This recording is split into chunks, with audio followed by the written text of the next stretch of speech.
a todos los presentes en esta sala. Quedan cordialmente saludados y cordialmente bienvenidos a la sala. Antes de empezar, ¿alguien tiene alguna pregunta? Muy bien, entonces vamos a empezar nuestra clase con el primer paso, presentando la pantalla de mi computadora para que pueda explicar los conceptos que estamos viendo desde el día lunes de esta semana. Hoy estamos a final de semana, primer día de mes. Espero que hayan levantado de sus dormitorios con el pie derecho para poder aprovechar al 100% estos días dedicados al mes de octubre. Es el mes de octubre donde tenemos la última etapa previa a nuestra evaluación, porque el primer parcial está marcado para el mes de noviembre. Los primeros días de noviembre, si no me equivoco, está dentro de nuestro plan global las fechas de examen. Entonces no se dejen, ¿cómo se puede decir? No dejen que el tiempo les vaya jugando mal, en el sentido de quedar en una situación de falta de tiempo para estudiar los conceptos o la teoría que hemos desarrollado hasta este punto. Vayan ya abriendo sus cuadernos, abriendo sus presentaciones que están en forma virtual, y vayan practicando los conceptos que se han dado en la parte del capítulo 1 y como en esta otra parte que es el capítulo 2, que está relacionada con la teoría de probabilidades. Bien. En ese sentido, no habiendo preguntas ni en el chat ni en el micrófono, voy a colocar en la pantalla lo que habíamos visto en la primera parte de la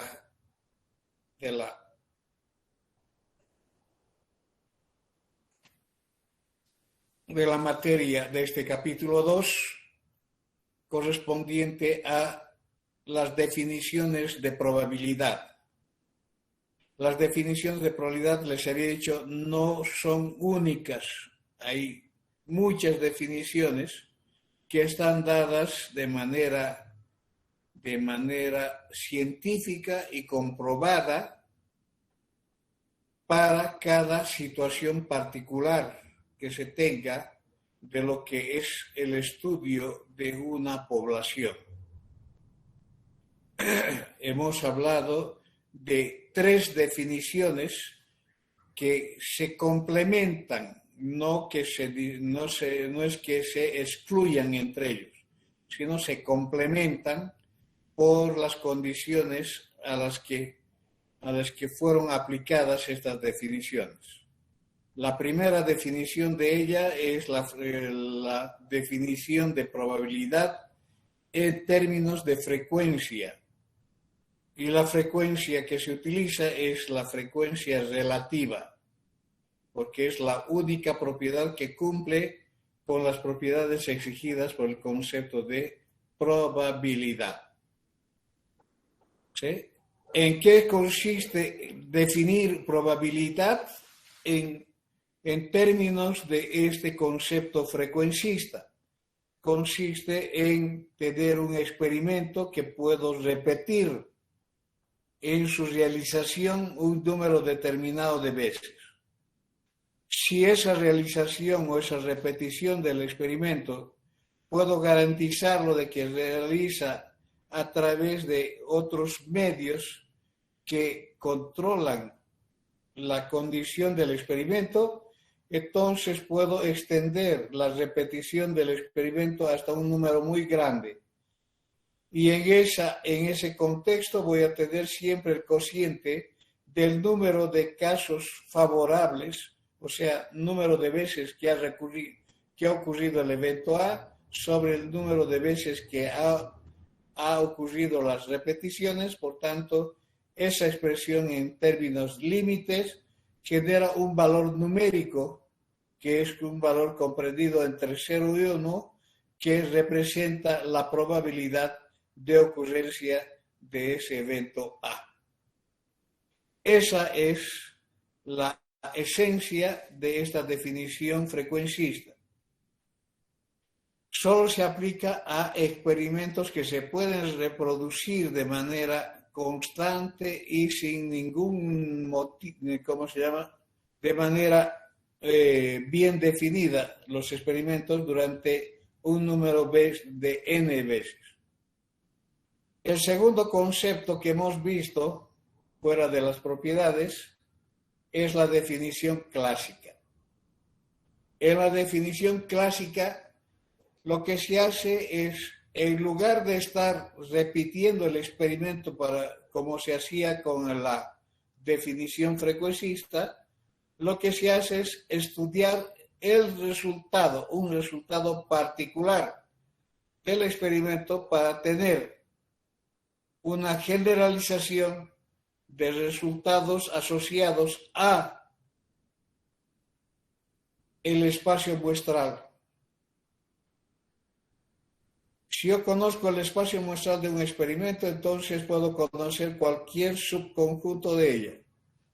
Y el conocer el espacio muestral o el conocer el subconjunto significa saber cuántos elementos tiene cada uno de ellos. Entonces entramos en esta parte de la definición de probabilidad en términos de eso, de casos favorables al evento que estoy queriendo estudiar sobre el número de casos posibles en que pueda ocurrir el elemento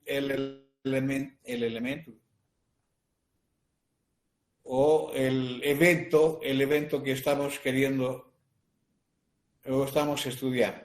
Este cociente es importante.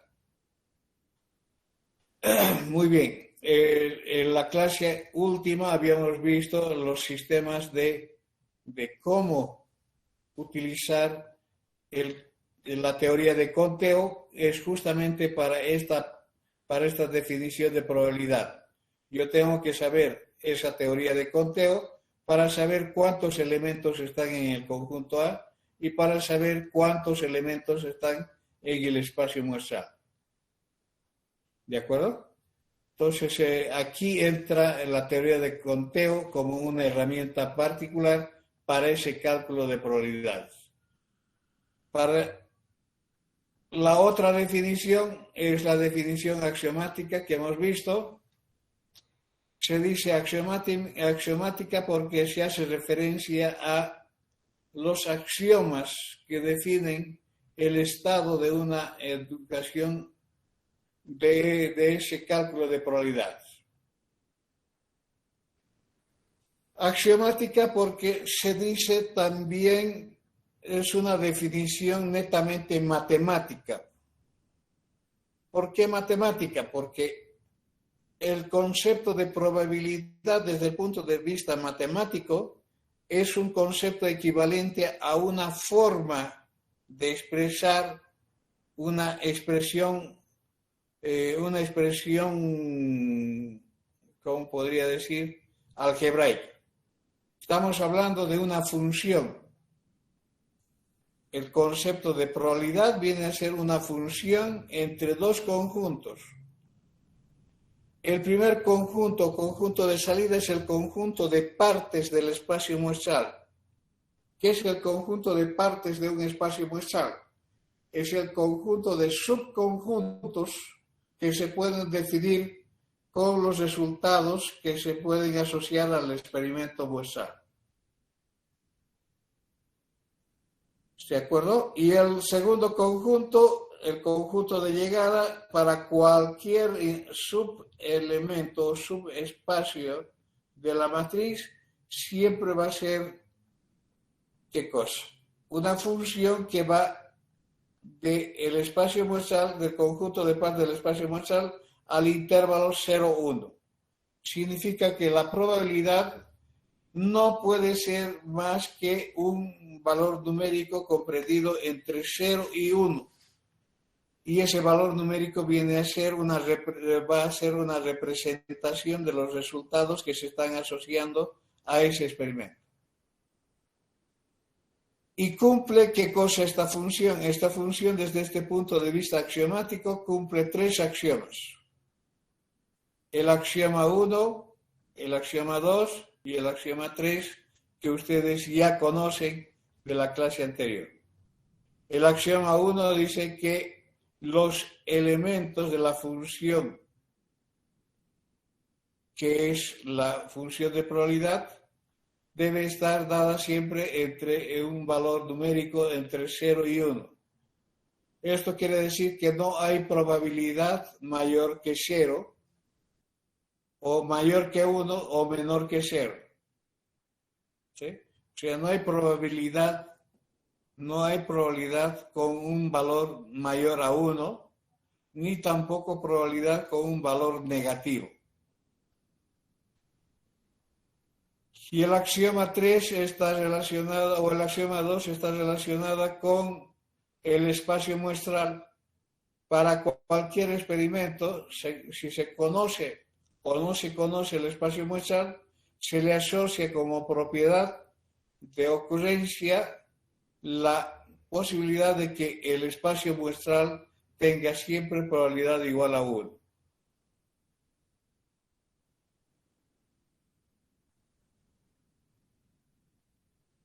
Y el tercer axioma está relacionado con eventos mutuamente excluyentes, y la probabilidad de la suma se convierte en la probabilidad de una unión, y como son mutuamente excluyentes, se traduce en el cálculo de las sumas de las probabilidades de los eventos que participan en esa expresión genérica.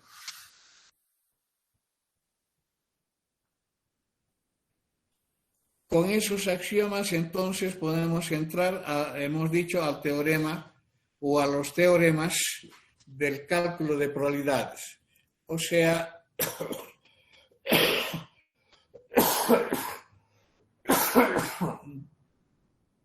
a través de esos teoremas se establecen métodos y técnicas de cómo calcular la probabilidad de ocurrencia de algún evento particular que se esté tomando como referencia. En el caso de tener, por ejemplo, esta afirmación de que la probabilidad de ocurrencia del evento imposible es 0, ¿sí? O sea, es un evento imposible, estamos hablando de eso, de considerar las hipótesis de los teoremas anteriores demostrados o los axiomas de la teoría como respaldo para poder representar la parte teórica de ella. Es el caso, por ejemplo, cuando nosotros tenemos la afirmación de que el espacio muestral unido con el espacio muestral específico, ¿qué es lo que ocurre? Estos dos eventos son mutuamente excluyentes, por consiguiente puedo aplicar probabilidad sobre esta igualdad, y al aplicar su numeración específica se concluye de que la probabilidad del evento imposible es siempre 0, cualquiera que sea el experimento.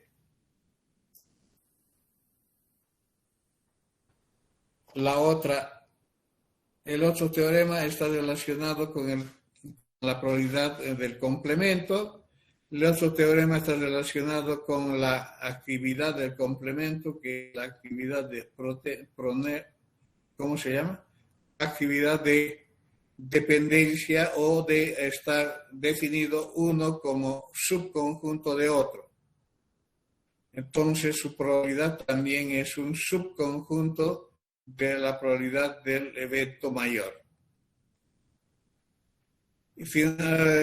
Y habíamos quedado en esto de que es el teorema de la suma de probabilidades que está relacionada de manera genérica a cualquier conjunto de variables. Si tenemos dos variables, la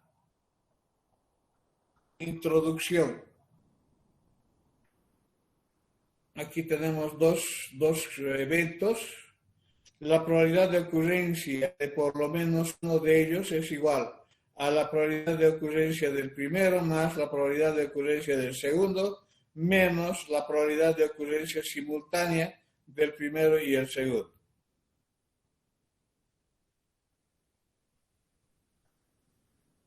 En el caso de tres variables es lo mismo, la misma técnica es ir en el sentido derecho desde los términos independientes, una suma de términos independientes, luego tenemos multiplicado por 14, no, aquí tenemos una suma de las probabilidades de ocurrencia de los eventos simples de cada uno de ellos, luego hacemos la diferencia de las probabilidades de ocurrencia simultánea tomados de 2 en 2, cambiamos de signo, la probabilidad de ocurrencia de 3 en 3. Y así sucesivamente tenemos esta extensión del teorema de la suma de probabilidades. Bien, hasta ahí fue una especie de resumen, de recordatorio de lo que habíamos visto. El otro teorema está relacionado con la otra operación posible que se puede definir en la teoría de conjuntos. Es el caso de invertir en una memoria la situación de ocurrencia simultánea. Tenemos cualquier conjunto de eventos. De ese conjunto de eventos podemos seleccionar de a 2 en 2, podemos seleccionar de 3 en 3, del número de factores que se quiera. Cuando estamos hablando de esta definición de ocurrencia simultánea de ambos, estamos hablando de la ocurrencia de A y B. En estas condiciones, este cálculo se realiza como equivalente a la suma de las probabilidades de los elementos que están en la forma de producto, en forma de A por B o B por A, cualquiera del orden. Esto siempre va a ser igual a la probabilidad de ocurrencia de cualquier uno de ellos multiplicado por la probabilidad de ocurrencia del siguiente, dado que ocurrió el evento anterior. Aquí tenemos entonces el teorema de los eventos condicionados.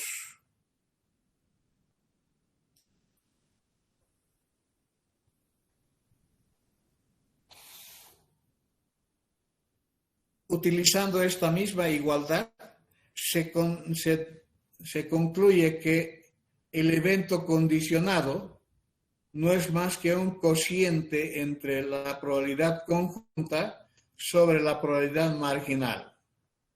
Probabilidad conjunta sobre la probabilidad marginal. Esa es la composición o la forma en que se puede representar cualquier conjunto de probabilidad condicional.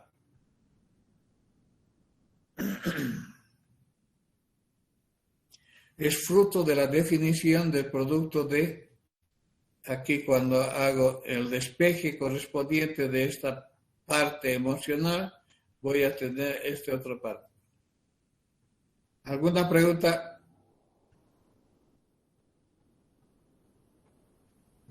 La definición dada para la probabilidad condicional en esta versión satisface las condiciones de la definición del concepto de probabilidad.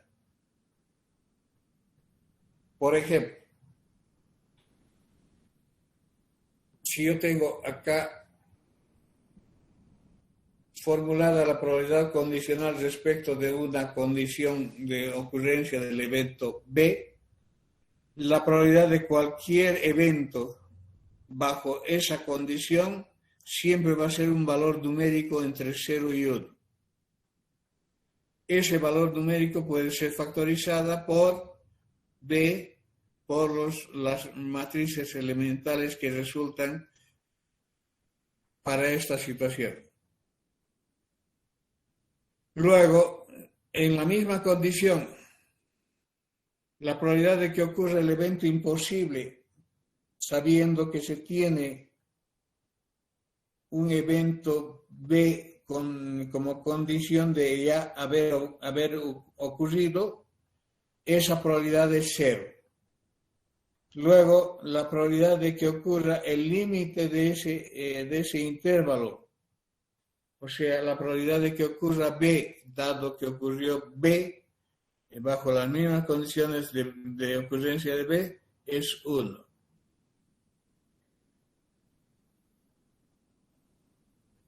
Y el complemento también se aplica, pero bajo la misma condición. No puedo cambiar la condición. No puedo decir, aquí es la suma de la ocurrencia de A, dado que ocurrió B, y la ocurrencia de no A, dado que ocurrió C. Entonces, ya no, al ser B y C distintos, ya no satisface la condición de la definición. Por último, tenemos asociado a esta situación la condición de independencia de eventos. También se traduce como la condición de independencia entre los entre las distintas formulaciones de probabilidad. Se dice que dos eventos son independientes cuando las probabilidades condicionales son iguales a las probabilidades marginales. Es decir, el producto de dos eventos cualesquiera viene a ser directamente como el producto de los eventos que se están manteniendo en referencia multiplicados por ellos. Así tenemos la condición de independencia. Si esto es verdad, lo que antecede es verdad. Si lo que antecede es verdad, esta consecuencia también es verdad.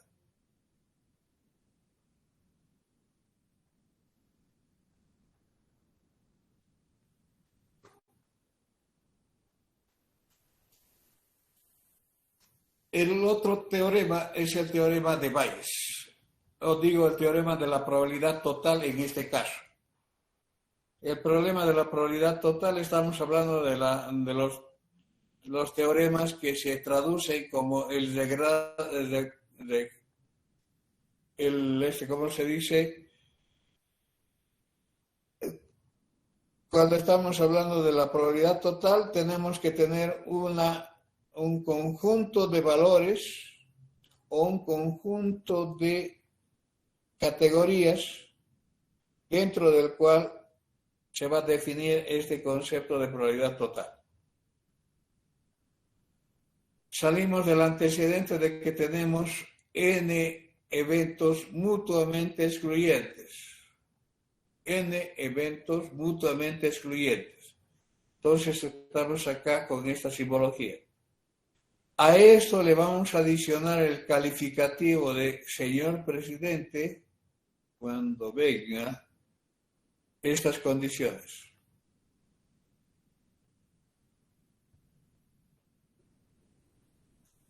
La probabilidad de ocurrencia del evento A particular con cada uno de los eventos netamente excluyentes va a significar que la probabilidad de un evento cualquiera se puede expresar como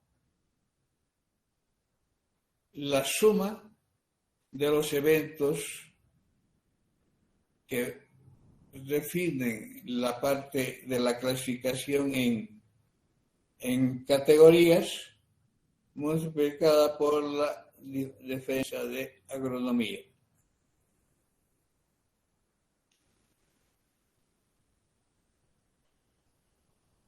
La probabilidad de ocurrencia de un evento A es la sumatoria de las probabilidades, de los productos de las probabilidades de los eventos mutuamente excluyentes y exhaustivos por esta probabilidad condicional de que ocurra A dado que ocurrió en uno de sus eventos. Esa sería la probabilidad total. Estamos hablando de la probabilidad marginal, o sea, que está al margen de las tablas en las que se representan las probabilidades conjuntas. Y por último tenemos el teorema de Bayes, que es un teorema que permite calcular las probabilidades de existencia, ¿sí?, las probabilidades totales respecto de un conjunto de eventos mutuamente excluyentes. Ese es el teorema de Bayes. Estamos hablando del cálculo de probabilidad a posteriori. ¿Por qué? A posteriori porque es un cociente de los resultados que ya se han observado en la información natural.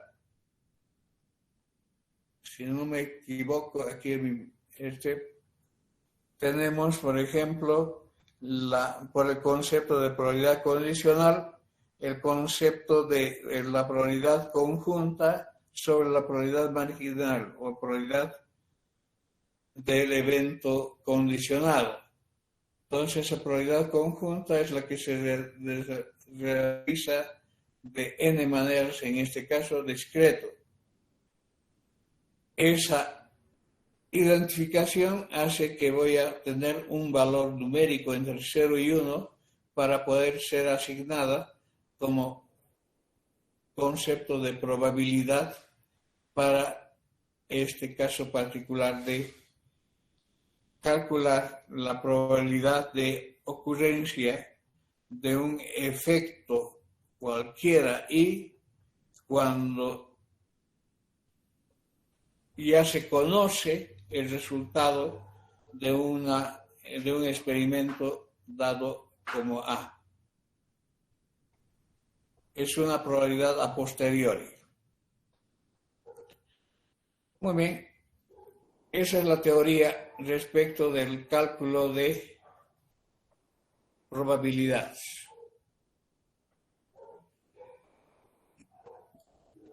Toda esa teoría representada en forma literal o en forma simbólica es la teoría que ha sido desarrollada como cálculo primario de probabilidades. ¿De acuerdo? ¿Alguien tiene alguna pregunta?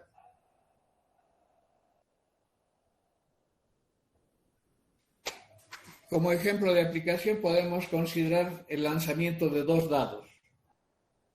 El lanzamiento de 2 dados está dada por todos los pares ordenados que están formadas por las letras que corresponden a cada una de las caras en forma ordenada. Tendríamos de la cara para un dado la cara 1 y el otro dado hasta de 1 hasta 6. Son casos posibles. Para la cara igual a 2, lo mismo. Podemos dar una generalización entre los números de 0 y, entre los números de los eventos que se dan en esa situación.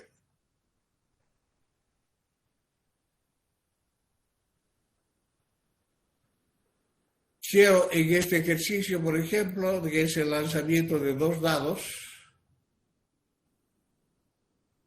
tengo definido el suceso A o el evento A como la suma es par. El evento B como los dos dados coinciden en la salida. Y el evento C al menos sale un 6. ¿Cuáles son las probabilidades que corresponden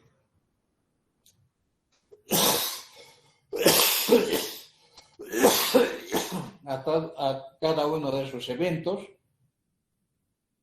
¿Y cuál sería la probabilidad que corresponde a esa formulación que dice hallar la probabilidad de que ocurra de por lo menos, ¿cómo se llama? Solamente A o C.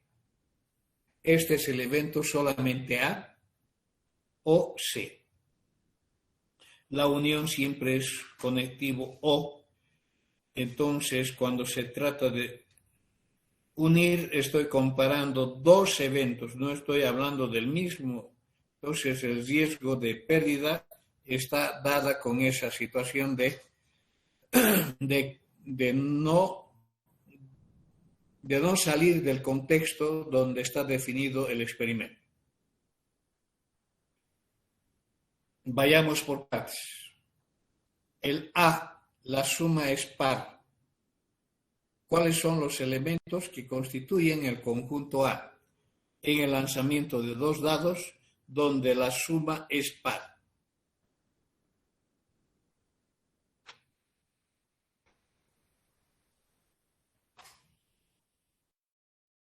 Ahí está una cita en la planilla de todos los resultados posibles que están asociados a esa afirmación de que la suma sea par. Es el 1 con el 1, el 1 no va con el 3 porque genera un número impar, va a tener que ser con el 4. Entonces tenemos acá el par 1 con el 1, el 1 con el 3, el 2 con el 2, el 3 con el 1, el 5 con el 6, el 2 con el 4, el 3 con el 3, el 4 con el 2, el 5 con el 1 o el 5 con cualquier otro valor, va a generar un número determinado de elementos que pertenecen a esa afirmación. B, ¿qué es? El suceso de que los dos dados coincidan en la salida. Entonces vamos a coincidir en la salida cuando ambos datos tienen el mismo valor.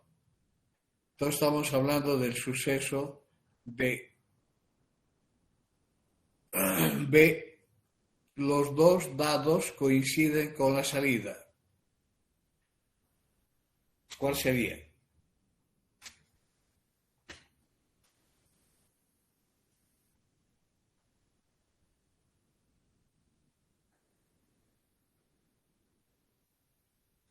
Todos los que están en la diagonal principal del espacio muestral del lanzamiento de dos dados.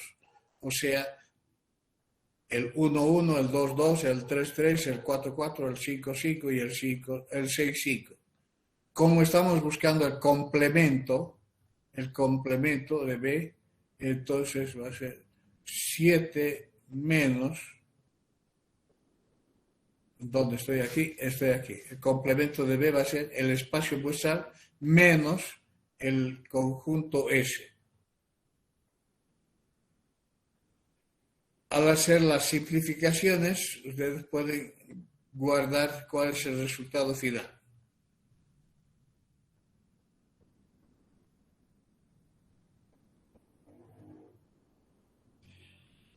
Estoy buscando la intersección de el conjunto C con el conjunto B.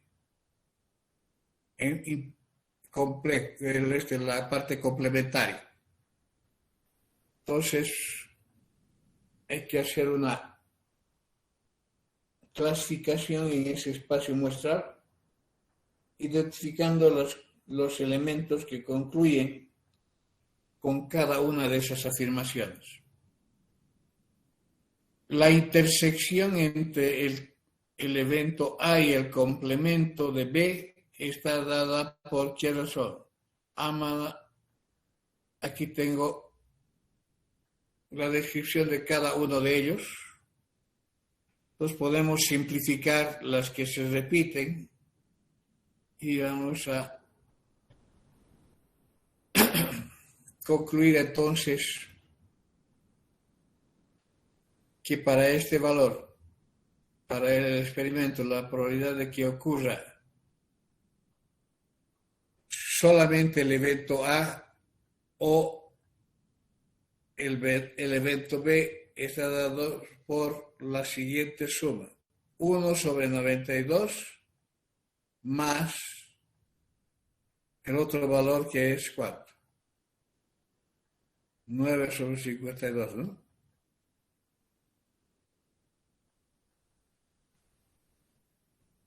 De esa manera va a generar esta probabilidad, que es un valor numérico entre 0 y 1.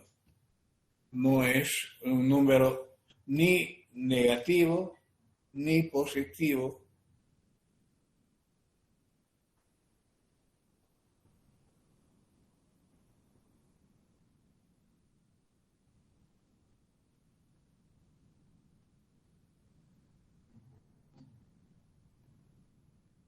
Haciendo uso de la fórmula tendríamos esta deducción. Se trata de una unión, entonces tendría la probabilidad de que ocurra el primer término más la probabilidad de que ocurra el segundo término menos la probabilidad de la intersección de ambos.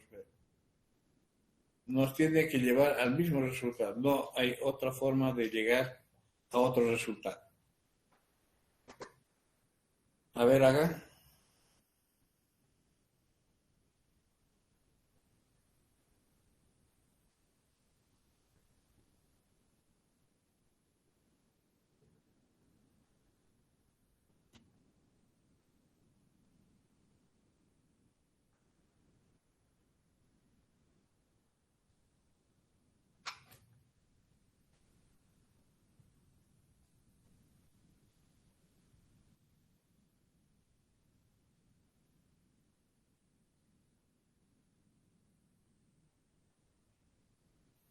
Está bien. ¿Alguna otra opinión?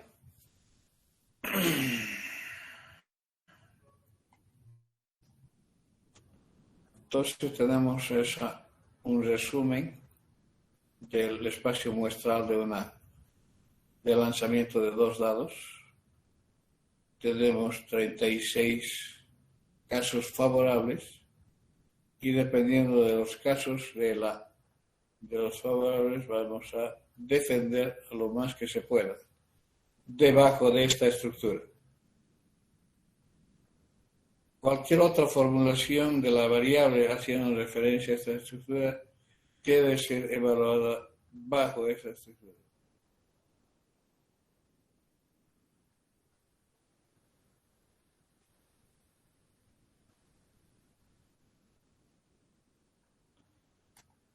Bien, ejemplo 2. Lean, por favor, entiendan esa redacción. Quiero que la única manera de poder hacer este cálculo es entendiendo bien el experimento y la redacción que se utiliza. El enunciado está dado de esta manera. La siguiente tabla muestra 1000 aspirantes a la escuela de ingeniería.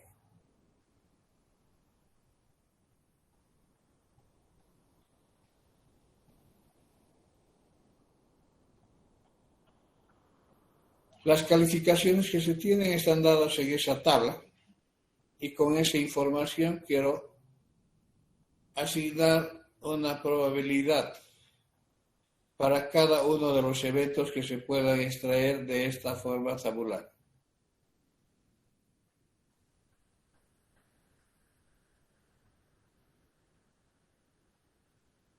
¿Qué dice esa tabla de doble entrada? Ustedes ya saben y conocen cómo se trabaja con la tabla de doble entrada, por consiguiente no deberían tener ningún problema en hacer la interpretación de esos resultados expresados en esa tabla. ¿Eh? Tenemos en las filas, tenemos las calificaciones, baja, media, alta, y tenemos el total. Y en las columnas tenemos también las calificaciones en el sentido de la clasificación, calidad de las escuelas del cual procede. Esa calidad está definida en deficiente, en promedio y calidad superior. Y ahí está la distribución de esa tabla de doble entrada.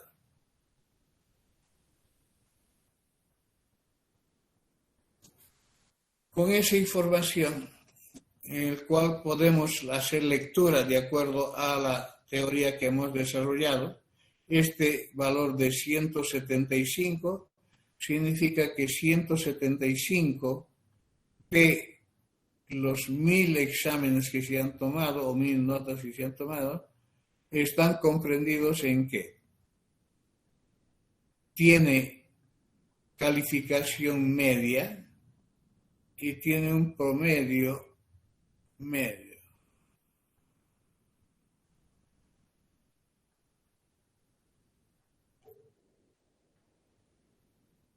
Tenemos siempre la columna marginal, la fila marginal, que hace ¿qué cosa?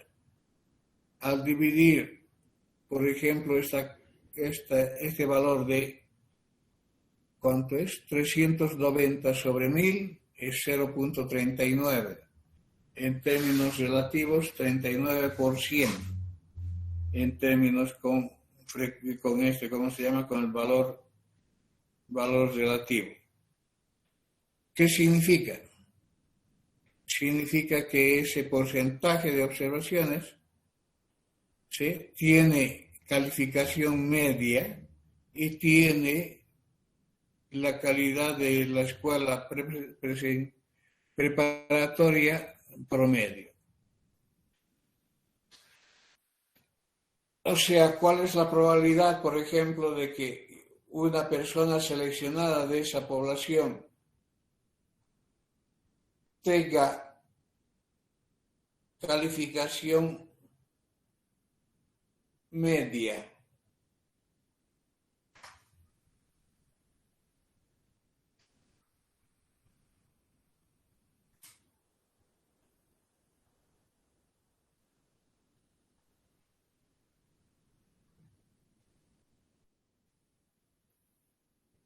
¿Cuál?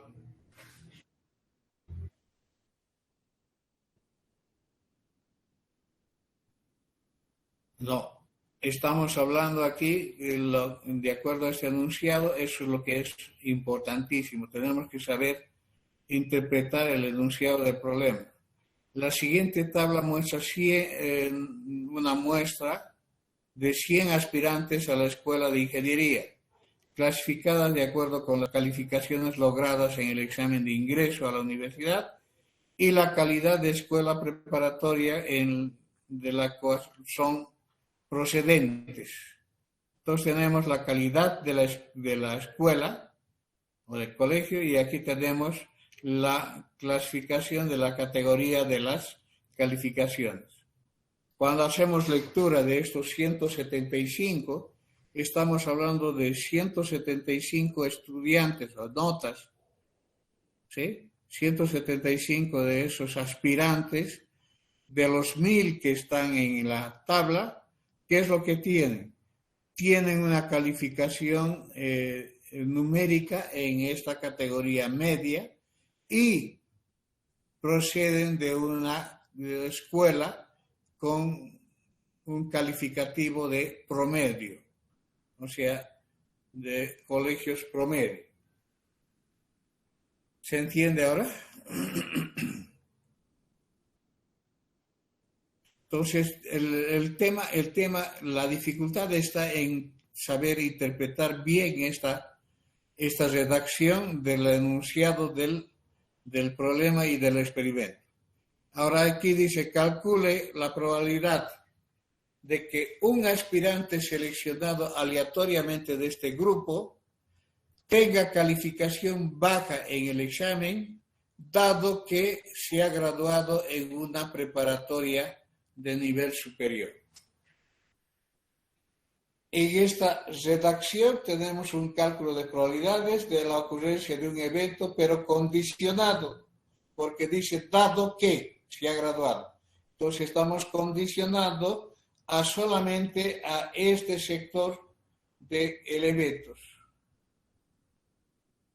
Estamos hablando simplemente de los 500 candidatos que están en esta categoría. Ahora, ¿cuál es la probabilidad de que, qué cosa dice? Tenga calificación baja. Calificación baja es esta línea. Entonces estamos hablando como casos favorables 55, como casos posibles 500. Entonces 55 sobre 500 es la probabilidad buscada, que es 0.11.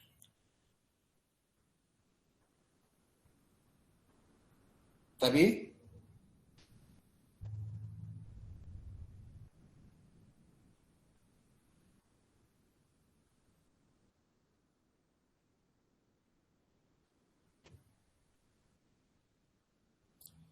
Puedes utilizar el porcentaje, pero solamente que tienes que tener en cuenta que probabilidad no es porcentaje.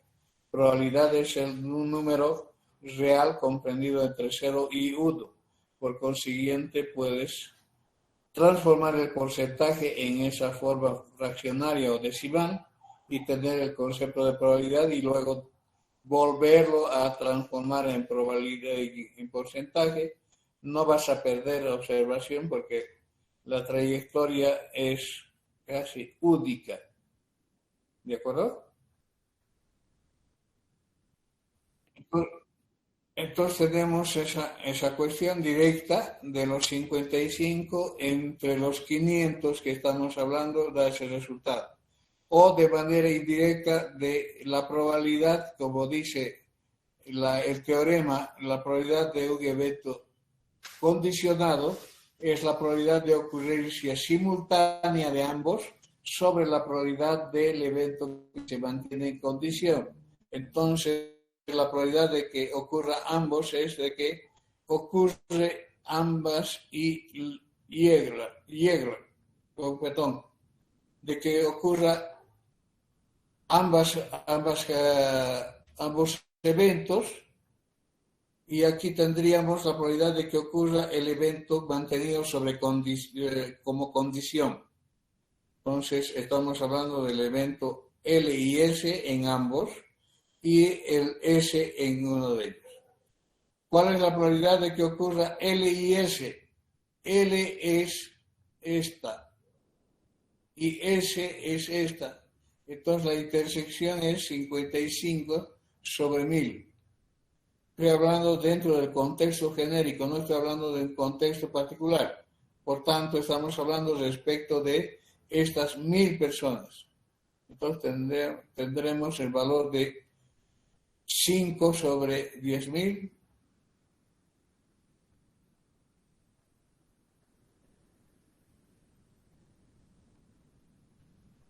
$55 sobre 10.000 y luego es el S está acá, es 500 sobre 1000. Entonces tenemos ese cociente, va a dar el mismo resultado que en la etapa anterior. ¿Está bien?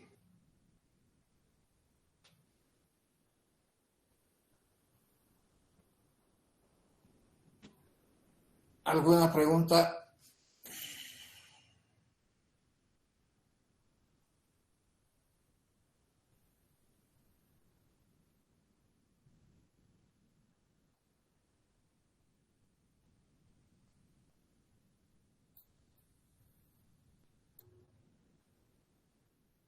No hay preguntas. Bueno, seguimos entonces. La otra pregunta.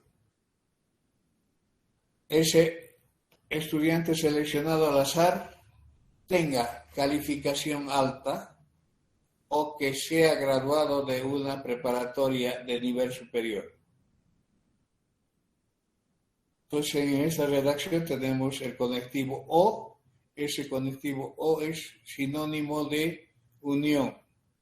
Entonces, voy a unir la afirmación que está dada al inicio. Tenga calificación alta, unión con que sea graduada de una preparatoria de nivel superior. Entonces, estamos hablando de H unión S. De acuerdo al teorema de la multiplicación o de la suma de probabilidades, esto es igual a la probabilidad de H más la probabilidad de S, ¿sí?, menos la probabilidad de la intersección de H con S. Si buscamos los valores numéricos, la probabilidad de que ocurra H, que es H, ¿qué cosa? Alta, en la tabla tenemos H, está dada por este total de 390, su probabilidad de que resulte H es 390 sobre 1. Es 390 sobre... ¿Dónde estamos? Aquí estamos. 300.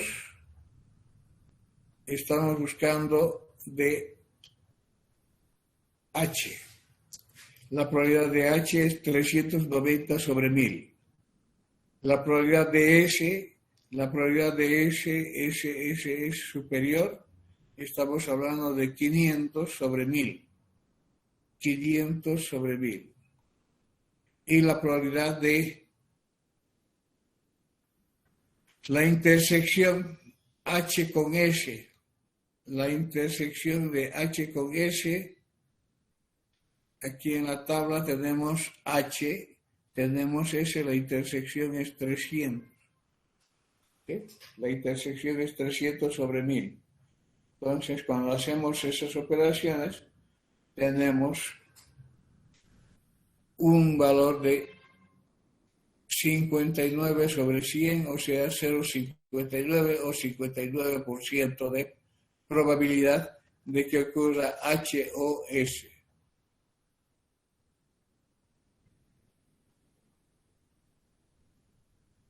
¿Ok?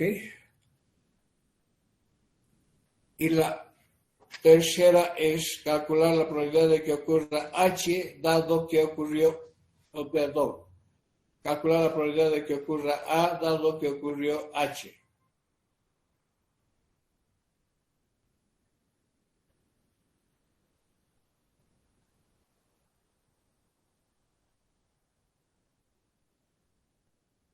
¿Lograron?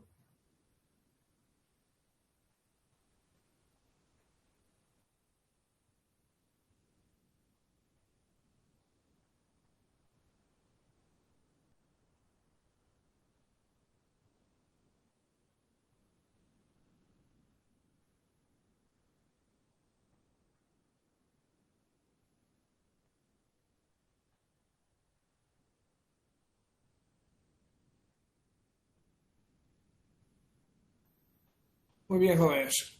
Esto es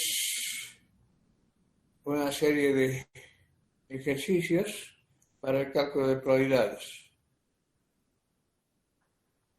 Aquí tenemos, por ejemplo, esta redacción. A ver, ¿quién me da la respuesta a esta pregunta? Dice, cierta intervención quirúrgica tiene un índice de mortalidad de 30%. ¿Qué significa eso? Que si un paciente entra a quirófano, entonces tiene una probabilidad de salir vivo o de mortalidad de salir muerto es de 30%. Si esta operación se realiza de manera independiente, o sea que no existe el efecto de un paciente de primer nivel tenga sobre el segundo nivel. Si esta operación se realiza de manera independiente, departamental o como es esto, de manera independiente en 3 pacientes distintos. ¿Cuál es la probabilidad de que las 3 intervenciones sean mortales?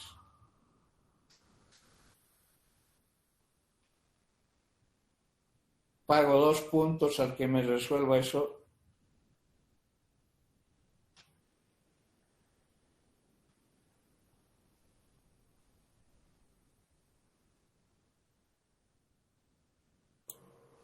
Sería 0.027.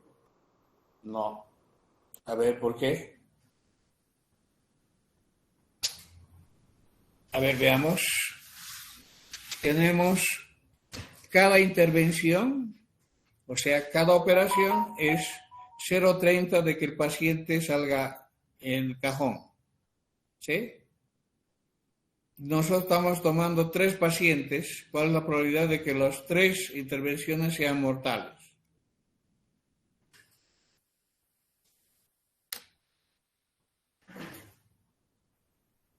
A ver, si yo voy a poner la...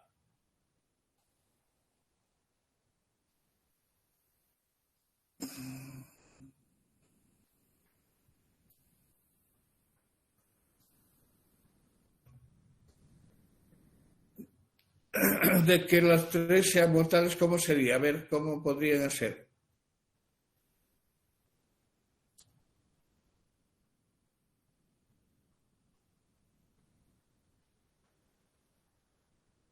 La probabilidad de que un paciente llegue a tener resultado mortal.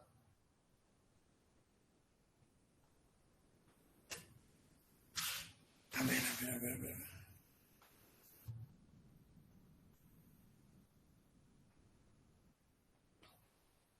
Voy a dar una simbología previamente. Sea E, el paciente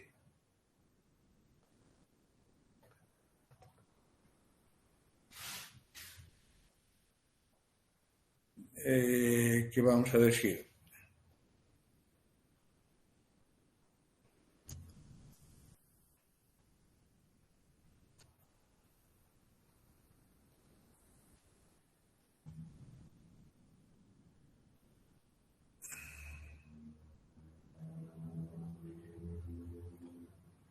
Tenga una intervención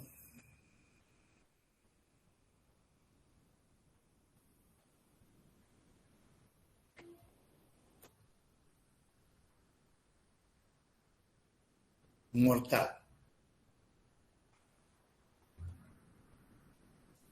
Entonces, si estamos con 3 pacientes, estamos buscando la probabilidad de que ocurra el primer paciente E y el segundo E y el tercero E.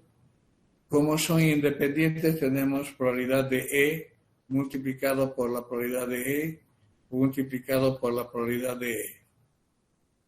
O sea, estamos hablando de que esto es igual a 0.3 por 0.3 por 0.3 igual a 0.3 al cubo, o sea, 0.027, ¿no? El valor real ustedes pueden calcular con una máquina de calcular. Eso es cuando no existe dependencia de un evento con respecto a la sala en que se haya realizado.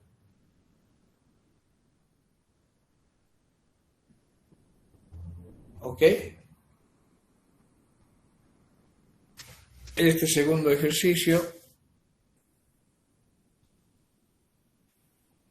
dice, suponga que 5 hombres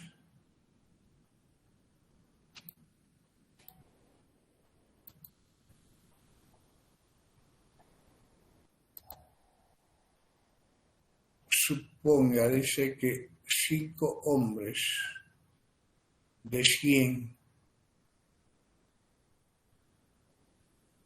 y 25 mujeres de 10.000 sufren de daltonismo.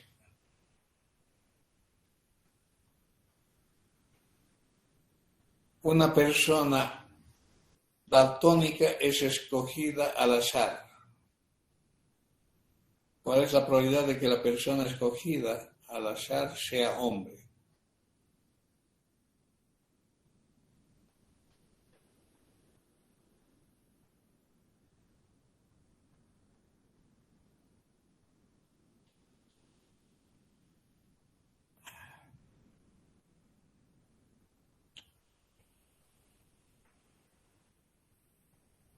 Lo que tiene que aprender es esta parte de la lectura.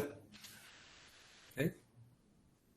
Cuando estoy resolviendo acá, tendría la solución, tendría que definir el evento. Voy a decir E de que sea daltónico, una persona daltónica. Y puedo decir, aquí estoy dando la letra E, la letra anterior a esta podría ser cualquier letra, podría decir, por ejemplo, de que la letra sea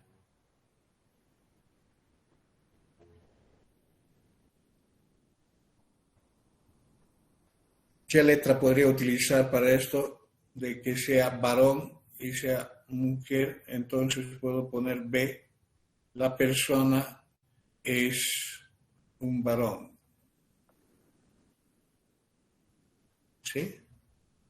Tenemos los eventos E, que está diferenciando a una persona que es daltónica, y B, que es la de un varón. Ahora, en base a esta simbología, voy a tener los datos. 5 de 100,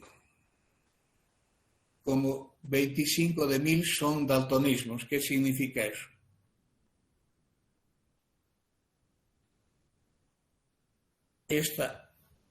Este enunciado, ¿en qué se transforma? Es 5 sobre 100.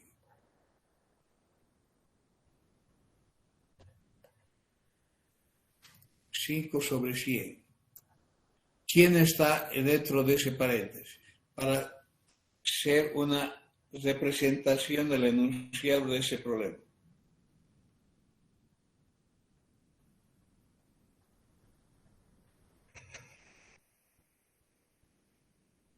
Hombres daltónicos. ¿Mm?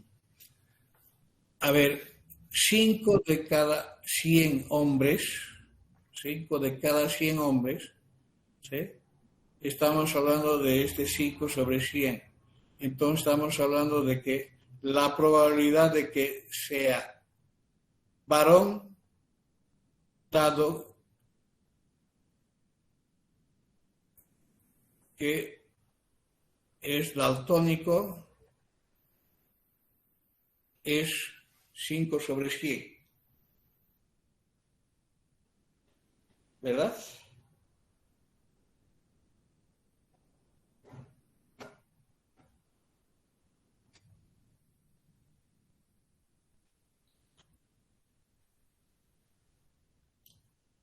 Y esta otra parte del enunciado hace referencia a la probabilidad de que no sea varón, sabiendo que es daltónico, es igual a 25 sobre 10.000.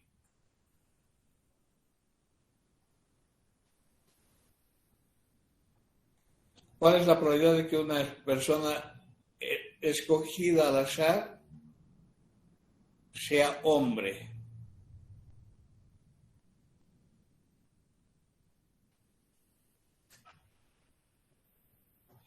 ¿Cuál es la probabilidad de que sea varón? Esto es lo que está pidiendo en términos de esa simbología.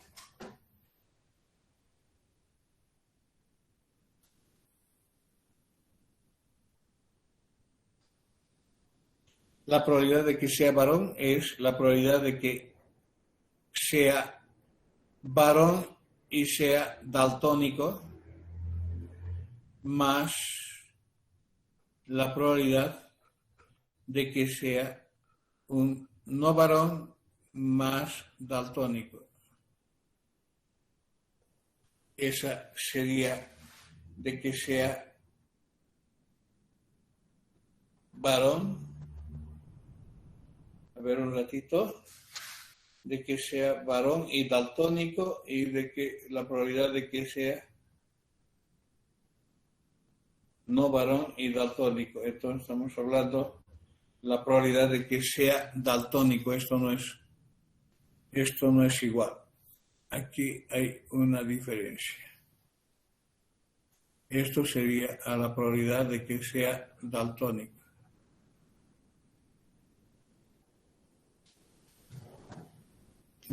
La probabilidad seleccionada de una persona seleccionada al ser sea daltónico, sea de que sea mujer, hombre o sea mujer, pero daltónico.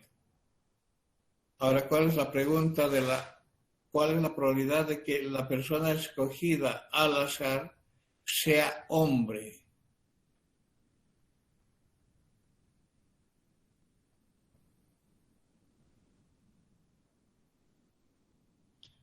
Me ha hecho.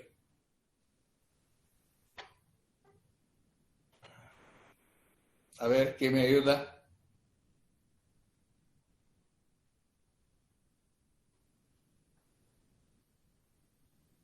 Ya, no quiero ayuda. Va a quedar como tarea para el lunes. Esas dos redacciones de esos cálculos de probabilidad. El día lunes, martes, vamos a hacer puro ejercicio de cálculo de probabilidad. Entonces, quiero, por favor, está ya creo que ya he colocado el PDF de esto, no sé, no me acuerdo. A ver un ratito.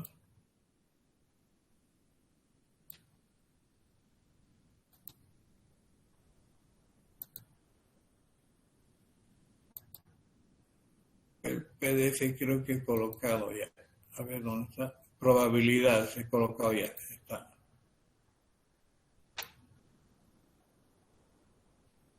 Está este PDF, entonces tienen toda la teoría descrita en ella. Por consiguiente, pueden hacer el trabajo de buscar la respuesta al enunciado de esos problemas que está dada en esta parte final del libro o de la presentación. ¿Dónde estás? Caramba.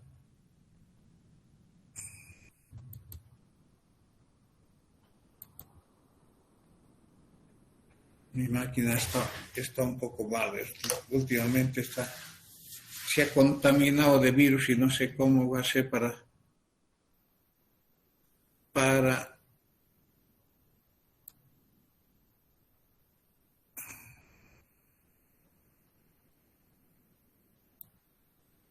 esto estaba haciendo.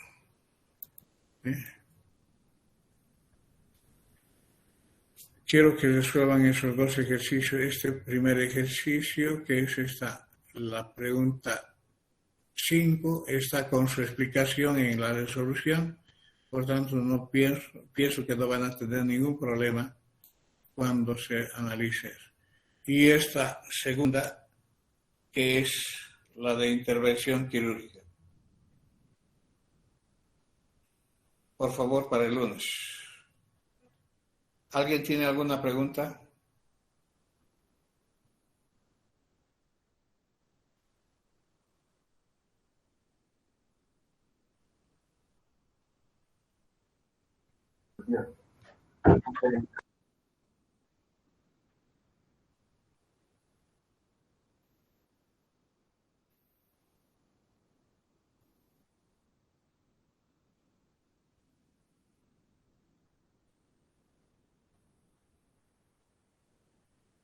A ver. Lo que se tiene, Si estás haciendo en la forma de una tabla de doble entrada, tendrías lo siguiente. 5 hombres de cada 100. Eso, llevarlo a la forma de la tabla es una cosa. 5 de cada 100 sufren de daltonismo. Entonces, si son 5 los que sobran esta propiedad, de los 100, su probabilidad de que una persona que sea varón sufra de daltonismo es 5 sobre 100, o sea, 0.05. Esa probabilidad habría que anotar, habría que ver. ¿Podríamos dejarlo para discutir la próxima clase?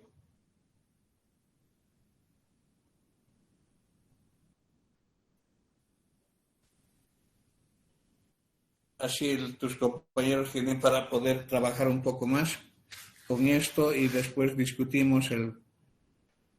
Este es el problema de probabilidades. Hay que tener mucha paciencia en la interpretación del enunciado.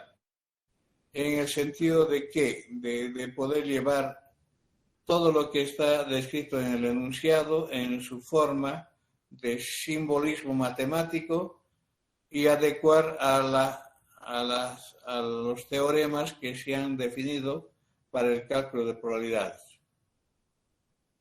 Los que manejan ya bien el concepto de probabilidad no necesitan de hacer esa etapa de utilizar el calendario. Ya tienen todo bajo su esquema de información que se maneja, todo aquello, entonces la seguridad de la persona de haber interpretado de manera correcta el enunciado se va reduciendo al camino correcto. Porque a veces algún enunciado nos lleva a otra, ¿cómo se llama? A otro contexto y no estamos en el contexto de la resolución del problema. Por eso quiero discutir bastante con ustedes esta cuestión del cálculo de probabilidades en función de los enunciados de los problemas. ¿De acuerdo? Los dejaré acá. Tengo que hacer unas diligencias, entonces el día lunes continuamos con estos ejercicios. Y otros ejercicios más que voy a sacar del libro para poder practicar el cálculo de probabilidades. ¿Ok?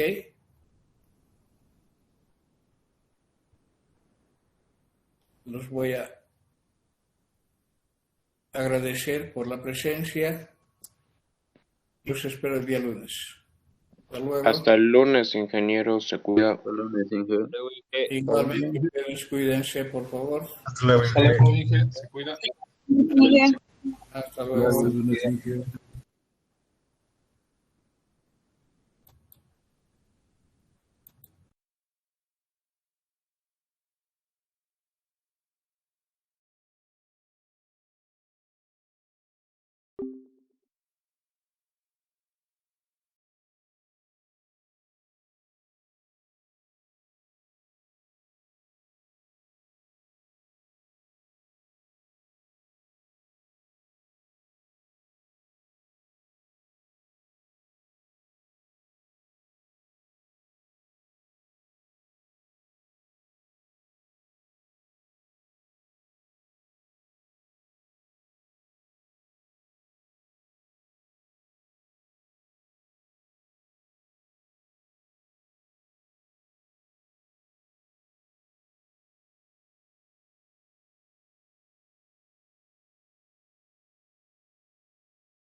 Muy buenos días, ¿cómo están?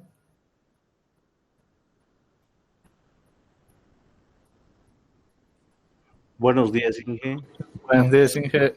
Buenos días, Inge. Buenos días, Inge. Bien, entonces, el día miércoles habíamos comenzado viendo el tema de condicionales y habíamos visto condicionales simples, ¿no? Aquellas condicionales, aquellas preguntas que solo tienen dos posibles respuestas, falso o verdadero, sí o no. Y habíamos visto que se podía hacer consultas más complejas si es que anidábamos condicionales simples. Eso significaba que tanto en la parte de verdad como en la parte de falsedad podíamos poner otra pregunta y dentro otras nuevas preguntas. Eso se llamaba condicionales simples anidadas. Bien, el día de hoy nos toca ver las otras condicionales, es decir, condicionales múltiples o condicionales compuestas. Estas condicionales necesitan, devuelven más de dos respuestas. Un ejemplo clásico que ya les había mencionado, por ejemplo, ¿asistiré a clases hoy? ¿Qué tipo de pregunta es? Es una condicional simple, ¿no? Porque la respuesta es sí o no. ¿Asistiré a clases hoy? Sí o no. En cambio, si pregunto, ¿qué materia me toca hoy? Yo tengo, por ejemplo, 6 materias. Entonces, significa... ¿En qué está compartiendo pantalla? No, no estoy compartiendo, todavía estoy explicando.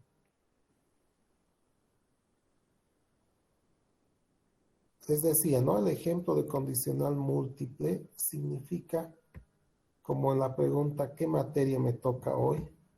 Y si yo tengo 6 materias, por ejemplo, la respuesta será introducción a la programación, por ejemplo.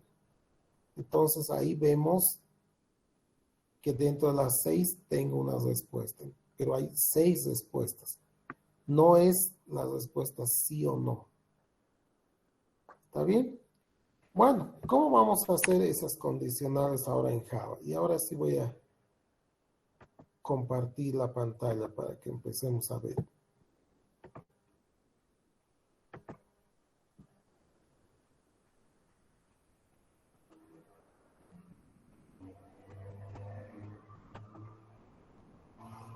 Bien, ¿cómo se haría eso en el lenguaje que estamos conociendo, en Java?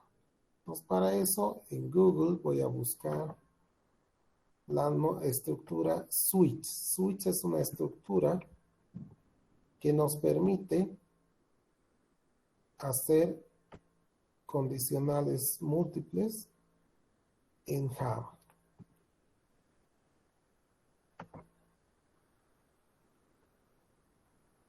Entonces selecciono alguna de las opciones. En todas vamos a tener más o menos lo que queremos. Y aquí está. Bien, aquí está la sintaxis, ¿no? Dice aquí la sintaxis será, dice. Sintaxis quiere decir la forma general. Y bueno, fíjense, partimos con la palabra reservada switch. Vuelvo a repetir, los lenguajes de programación vienen en inglés, entonces ustedes tienen que adaptarse a eso, ¿no? No les queda otra opción. Después de la palabra reservada switch, viene una expresión entre paréntesis. Expresión. ¿Qué tipo de expresión? Es una expresión que va a devolver un número entero o un char. Eso más va a devolver esta expresión. Luego vamos a ver cómo usarlo. Y tiene una llave de inicio y una llave de fin. Entonces la estructura switch parte con switch, tiene una expresión, un inicio y un fin. Bueno, y dentro del cuerpo de la estructura switch, ¿qué tenemos? Tenemos lo que se llama diferentes casos, diferentes situaciones, o sea, tienen diferentes respuestas. Cada caso, entonces, tiene esta estructura, fíjense. ¿Qué significa? Que cada caso parte con la palabra reservada case y luego se da un valor. Ese valor se va a comparar con la expresión que tenemos aquí. 2 puntos. Y si esta expresión iguala con este valor 1, entonces se ejecutan las instrucciones que están en esa sección. Es como decir, esta es la respuesta. Se ejecutan las instrucciones y break. Break es una instrucción exclusiva que sirve para salir, terminar de ese lugar. Entonces, cuando yo digo break, automáticamente se va a saltar a la llave de cierre y va a terminar, olvidándose de todo lo que está debajo. Eso es lo que haría break. Entonces, si la expresión es igual al valor 1, se hacen estas instrucciones. Pero caso contrario, puede ser que no. Entonces, esta expresión se compara con el siguiente valor, que sería, en este caso, valor 2. Si son iguales, se ejecutan sus instrucciones y terminamos, break. Si no es igual, sigue al siguiente caso, ¿no? Case valor 3, case valor 4, etc. Ahora, si todas las opciones se han evaluado y ninguna se iguala a la expresión, existe un caso llamado por defecto, en inglés default. Este caso por defecto va a ejecutar las instrucciones, las sentencias que yo ponga por defecto, ¿no? Si ninguno igualó, Se ejecuta esto y break para terminar. El mismo formato. Ahora, esta parte del default es opcional. Podría no existir, o sea, podría ya no tener. Pero ¿para qué me va a servir? Por ejemplo, para validar, ¿no? Digamos, comparo con todos los casos, pero y todo lo que no equipare, digamos, está mal, podría decir, ¿no? Es para controlar. Y una de las ocupaciones, ¿no? Una de las funciones. Bien, esa es la forma general de la nueva estructura para condicionales múltiples. ¿Se ha entendido antes de ver un ejemplo concreto?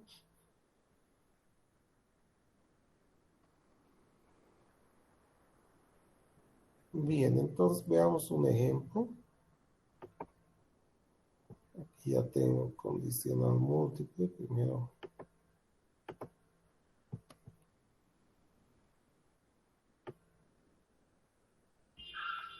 vamos a listar un poquito nuestro ambiente.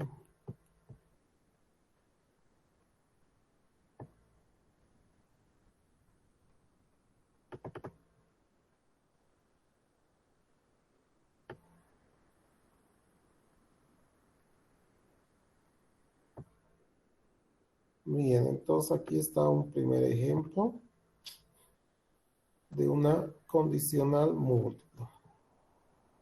Entonces, fíjense, primero importamos la librería para leer desde teclado. Creamos una clase llamada condicional múltiple. Tiene un inicio, tendrá un fin al final. Dentro la función principal, es decir, el main. Posteriormente habilitamos el escáner mediante un objeto ent. Un mensaje que dice ingrese un número y pedimos el número desde teclado y lo almacenamos en la variable de tipo entero llamado n, como los ejemplos de las otras condicionales simples que vimos el día miércoles. Luego, una vez que tengo almacenado en n el número, comienzo la nueva estructura, switch, y entre paréntesis una expresión, en este caso n. ¿Qué es n? Es un entero, ¿no? Entonces está bien, devuelve un valor de número que es un número entero. Luego tenemos el inicio, la llave de inicio. Y aquí están los diferentes casos. Fíjense, caso número 1. ¿Qué quiere decir caso 1? Quiere decir si n es igual a 1, quiere decir. Si n es igual a 1. Si son iguales, se ejecuta, entonces muestre enero y luego break. Y con break terminamos toda la estructura, ¿no? Aquí llegamos al final. Si n no es igual a 1, pasa a comparar n igual a 2. Si son iguales, muestra febrero, break y termina. Así sucesivamente con todos los casos. Hasta 12, ¿no? Bueno, estamos haciendo como un calendario, entonces compara si es 12, entonces si es 12 muestra diciembre y break termina. Ahora, pero si el número no está entre 1 y 12, puede ser 13, 14 o cualquier número, o negativo tal vez. Entonces existe para eso la opción por defecto que dice muestre ESOR. O sea, cualquier otro caso que no sea del 1 al 12, ESOR directamente. Y luego break para terminar. Entonces ahí está nuestro ejemplo muy sencillo del uso de switch, que nos va a permitir aplicar la nueva estructura. ¿Alguna pregunta que tengan antes de que empecemos a probar de ejecutar?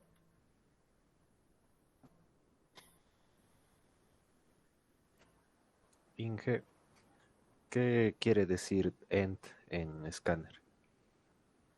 ¿Qué quiere decir end? Sí, ¿Esto? sí. Ya, es un nombre que le estoy dando a un objeto, digamos, casi como una variable que sería de tipo escáner, que nos sirve para leer los datos. Le puedes poner otro nombre, cualquier nombre que tú quieras.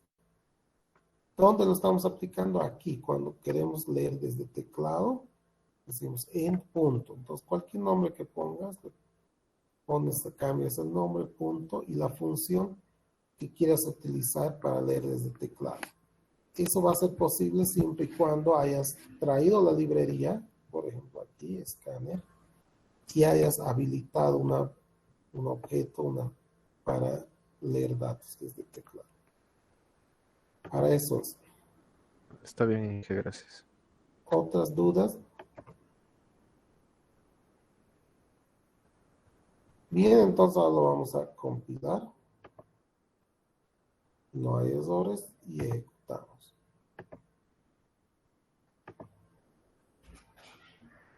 Ahí está. Entonces, vamos a ejecutar el programa. A ver, dícteme un valor que quieran que funcione. Cualquier valor. 8. 8, ¿eh? Ahí está, el resultado da agosto. A ver, analicen esa respuesta en función de la estructura. Un momentito.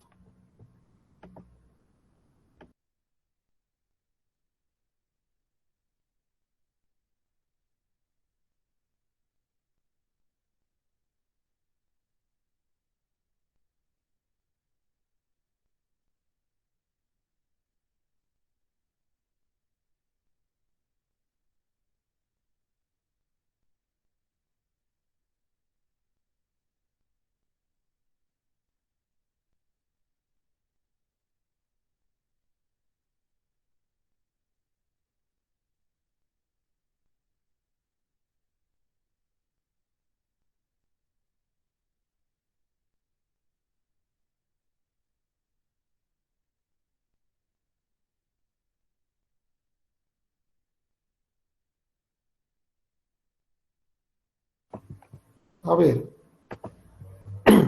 vamos a volver a ejecutar para que veamos. Díctenme otro valor.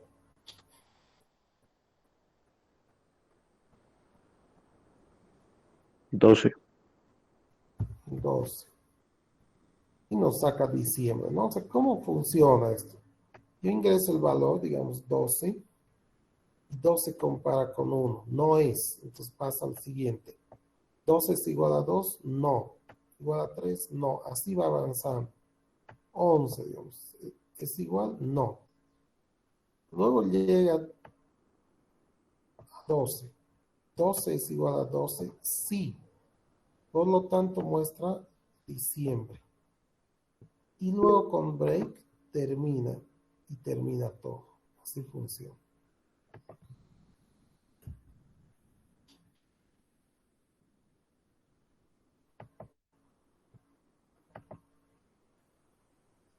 Ahora, ¿qué pasa si entonces es un valor que no existe? Por ejemplo, 13. Entonces, como pueden ver, nos sale error. Has revisado, ha comparado todo, ¿no? El valor ingresado con cada uno. En ese orden, no se salta, sino sigue el orden. Y en algún momento se terminaron todos los casos, pues ya no. Y entra a la opción